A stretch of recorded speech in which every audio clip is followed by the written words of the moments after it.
menjabat sebagai Ketua Umum Organisasi Advokat. Padahal setahu kita selaku advokat tidak boleh rangkap jabatan.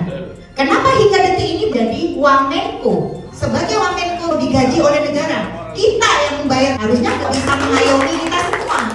Harusnya semua organisasi advokat di bawah naungan beliau. Beliau Menkonya bukan Menkonya Pradi, Wamenkonya semua organisasi advokat bukan?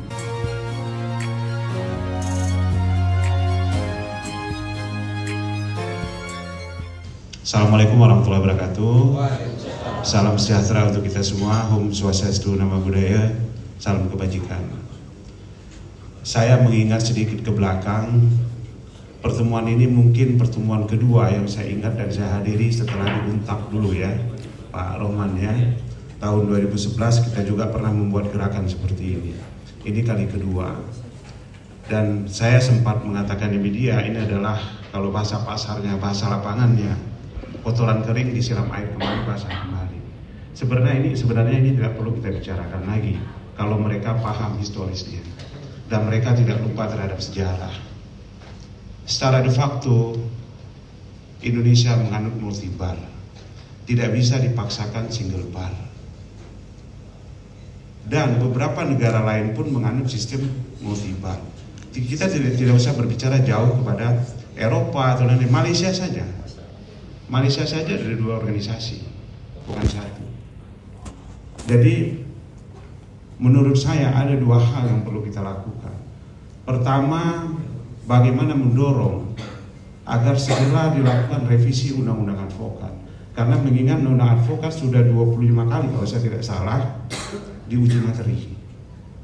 Jadi sehemat saya itu sudah saya anggap undang-undang yang cacat.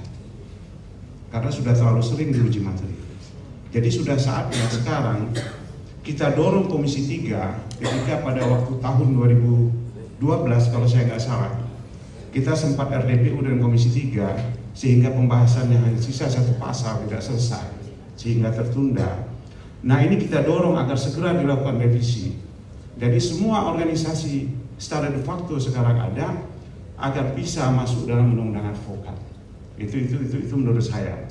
Nah yang kedua, saya ingat juga pada tahun 2012 itu ada aksi demonstrasi yang dilakukan oleh rekan-rekan KAI ya, ke Komisi 3 di gedung DPR RI. Apa mungkin kita harus mengulangi cerita seperti itu? Apakah kita melakukan gerakan aksi di DPR RI atau di depan istana?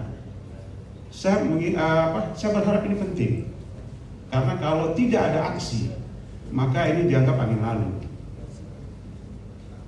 Dan saya pernah sering mengatakan di tulisan saya, dari semenjak Pak Prabowo mencalonkan diri sebagai presiden, inilah yang saya khawatirkan.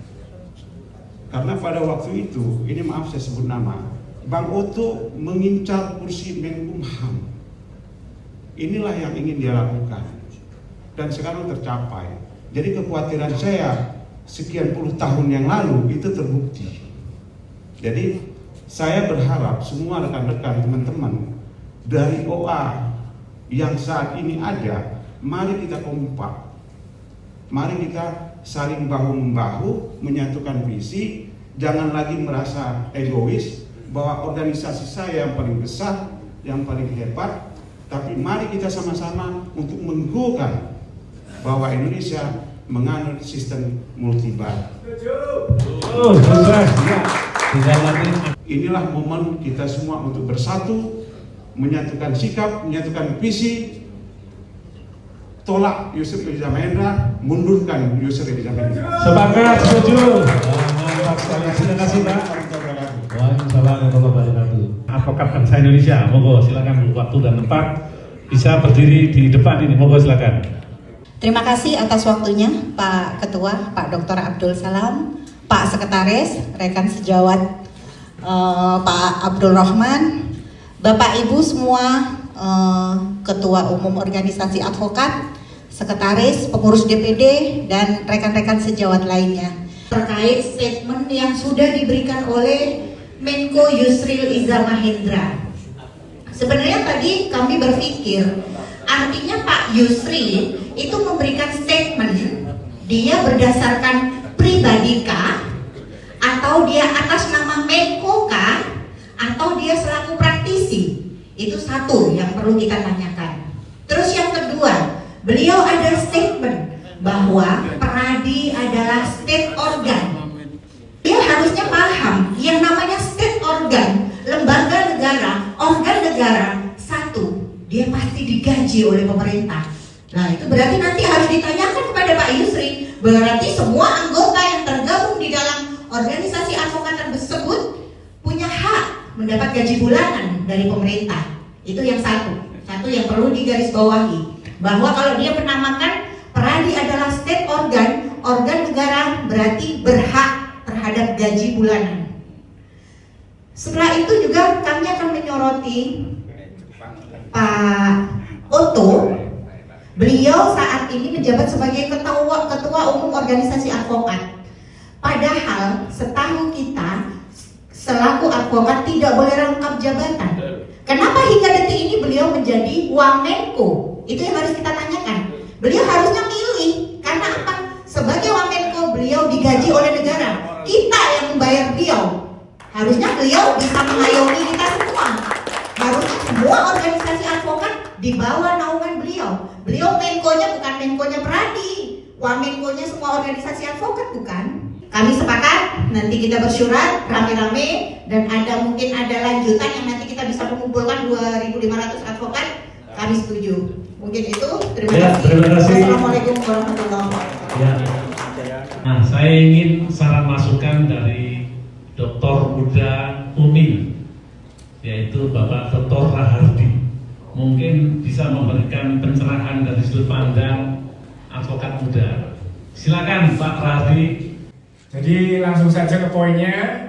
Saya sangat menolak apa yang disampaikan oleh statement apa yang disampaikan oleh Yusril tentunya. Saya juga sepakat juga dengan rekan-rekan semua yang ada di sini. Dan mungkin langkah nanti yang akan kami tempuh adalah kami juga akan bersurat kepada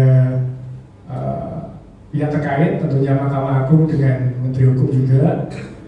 Kemudian yang ke depan akan kami lakukan, kami siap mendukung daripada Pak Rohman dan Pak Abdul Salam, juga rekan-rekan yang lain, untuk kita sama-sama bergerak bersama melakukan aksi. Kami akan sama-sama solid dan kompak, Pak. Ya. Monggo kalau memang mau bergerak, mau melakukan demo atau apa, intinya kami siap melawan, Pak, dan kami siap dukung. Sekian, terima kasih. Assalamualaikum warahmatullahi wabarakatuh.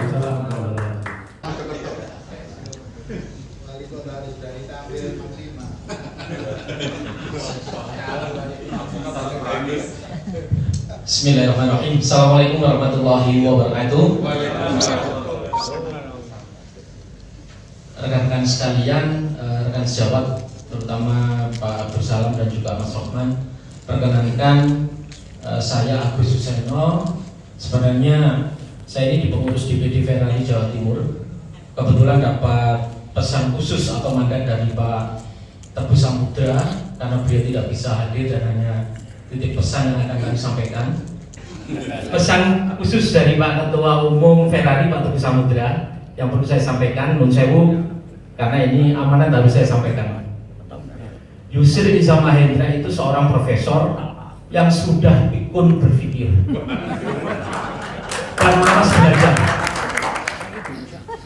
Maka jangan memanfaatkan jabatan dengan bicara tentang advokat yang dapat membuat penderitaan advokat di luar peradi yang sah dan legal keberadaannya.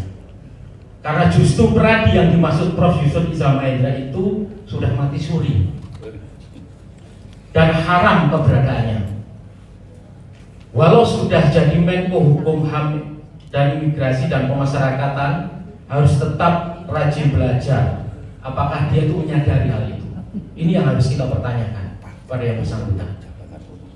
Setelah itu yang kedua, dari Pak Teguh Samudra menyampaikan bahwa apabila Mahkamah Agung sampai mencabut SKMA nomor 73 tanggal 25 September 2015 tentang penyuluhan advokat, beliau berpendapat bahwa Mahkamah Agung bisa menjilat ludahnya sendiri. Karena di tahun 2015 itulah titik awal multibar diterapkan di Indonesia untuk organisasi advokat. Ini yang penting, ini sejarah 2015. Dan saya memang salah satu pelaku sejarah waktu itu juga masuk ke gedung Mahkamah Agung. Waktu itu Pak Hatta Ali yang menandatangani dari SKMA 73. Bahwa di sana ada 8 petunjuk yang diberikan oleh Ketua Mahkamah Agung. Ini yang harus kita pertahankan.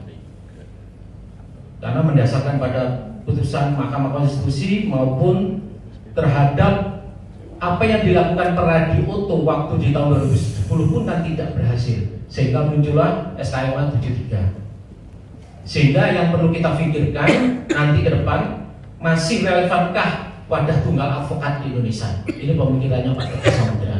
Sehingga nanti tulisan-tulisan ini akan saya sampaikan. Dan yang terpenting dari Pak Teguh Samudra, saya pesan pada kami, satu, bisa nggak bisa harus kirim surat kepada Bapak Presiden supaya Menko Hukum dan HAM maupun Wamen itu supaya dipertimbangkan untuk dilanjutkan jabatannya, atau istilahnya harus dilakukan pergantian. Langkah konkret yang harus kita sampaikan saat ini, kalau bisa dalam waktu 3 hari ke depan ada surat resmi yang sudah harus dikirim ke pihak-pihak instansi. Bahasanya kalau kami tembusan prai malaikat. Jadi mulai presiden, ketua DPR, Mahkamah Agung, wah sudahlah semua dikirim semua. Termasuk Komisi 3. Kita dorong Komisi 3 untuk melakukan revisi Undang-Undang Advokat supaya kalimat single bar di dalam Undang-Undang 18 tahun 2023 itu hilang dan menjadi multibar. Mau nggak mau harus kita lakukan.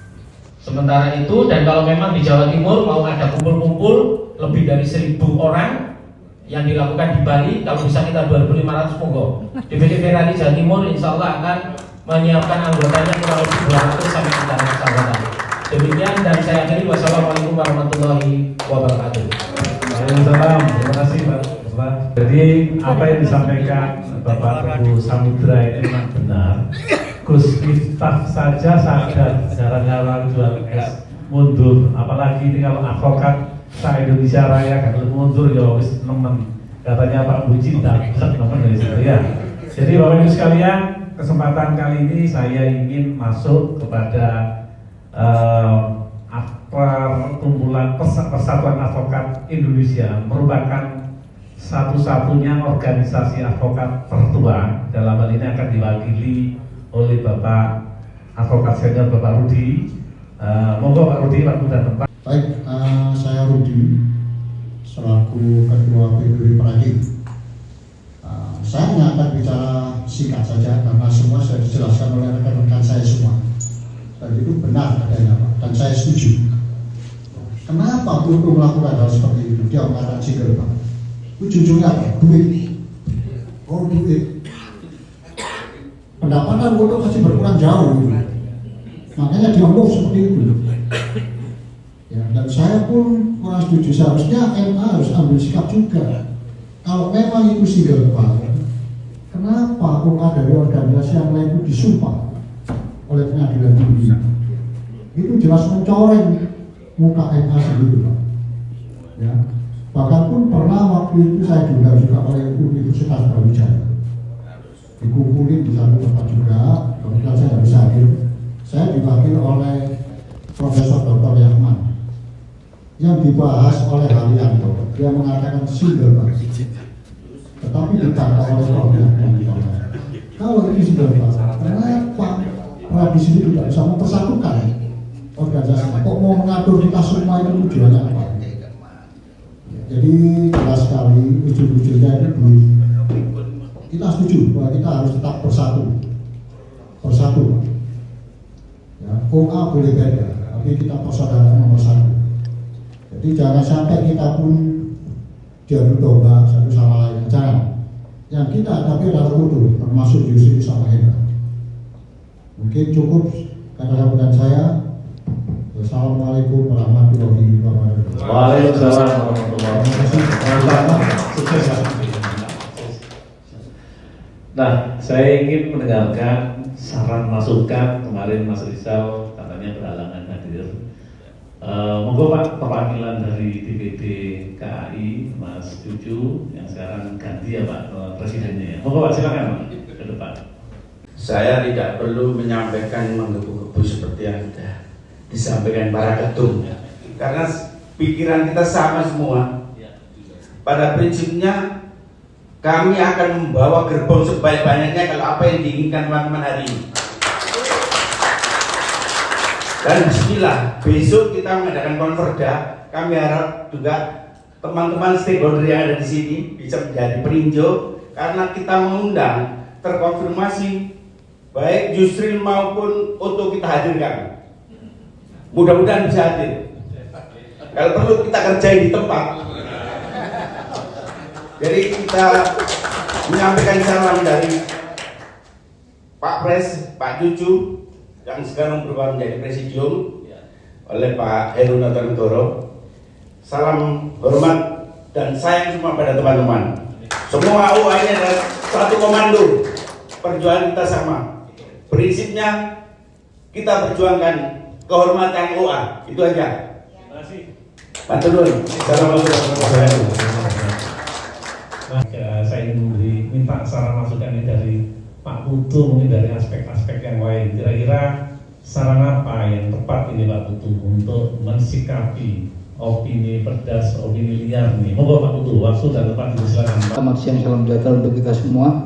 Yang intinya kita menolak dan mengecam apa yang disampaikan oleh Yusril.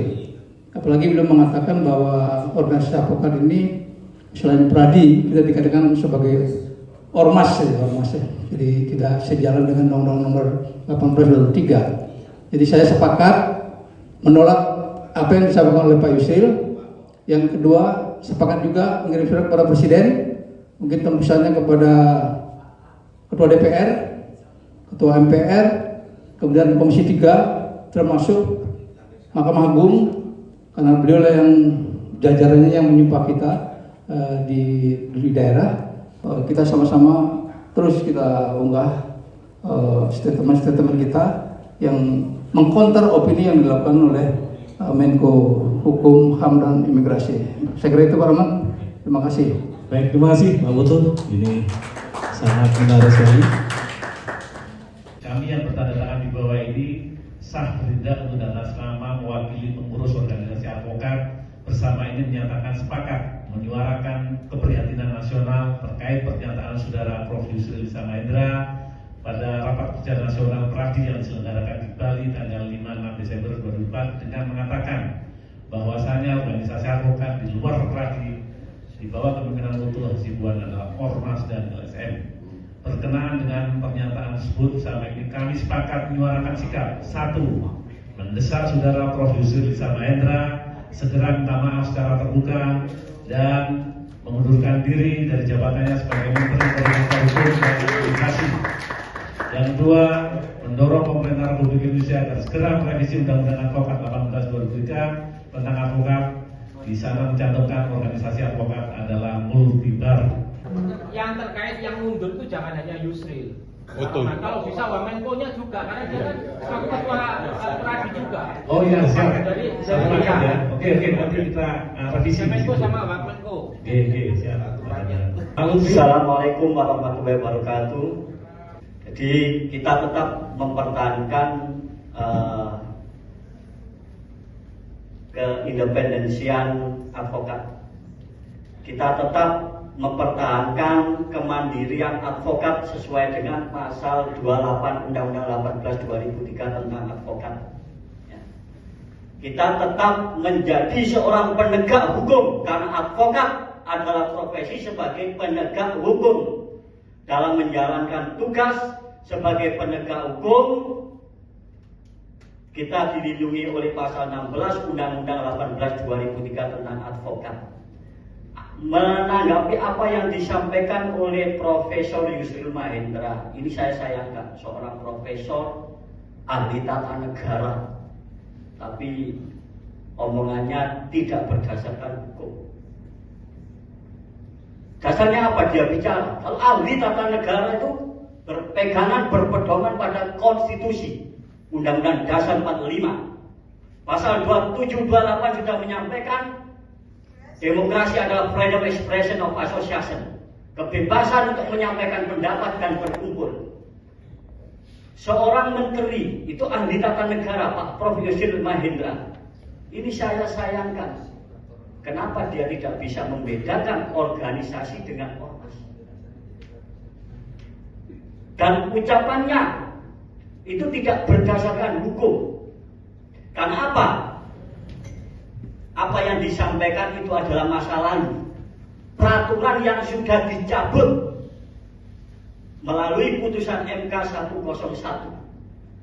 tahun 2009 yang menyatakan tidak melihat latar belakang organisasi berasal, memerintahkan pengadilan tinggi untuk menyumpah para advokat. Nah, ini sudah jelas. Tapi apa yang disampaikan oleh Profesor Yusril Mahendra selaku Menkumham ini tidak berdasarkan hukum.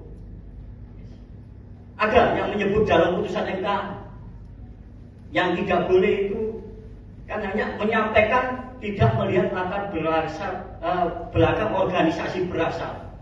Nah, putusan MK 101 2009 dijadikan dasar oleh Ketua Mahkamah Agung untuk mengeluarkan surat keputusan Mahkamah Agung nomor 73 tahun 2015 yang dalam pertimbangannya menggunakan